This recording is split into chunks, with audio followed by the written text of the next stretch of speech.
Hey friends, welcome back to How Do You Cook? Back to Basics. Today I'm going to share with you how to make the easiest, creamiest bacon ranch pasta salad. First off, we're going to boil our pasta.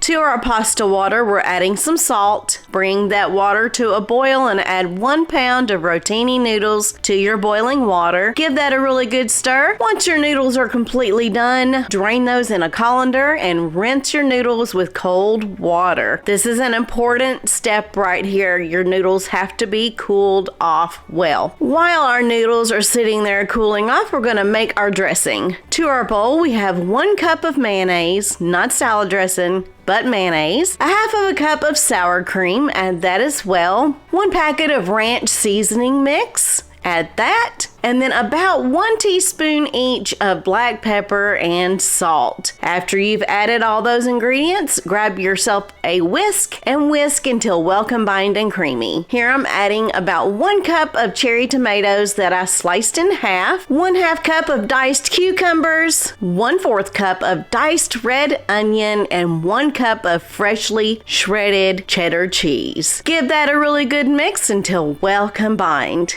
Now we're going to go ahead and add in our cooled down noodles. Add the entire package of noodles there and give it a really good mix. You will start from the bottom and work your way up. Just fold that sauce in with your noodles until well combined. You want to be very gentle and careful with these. Top with some crumbly bacon and you're ready to eat.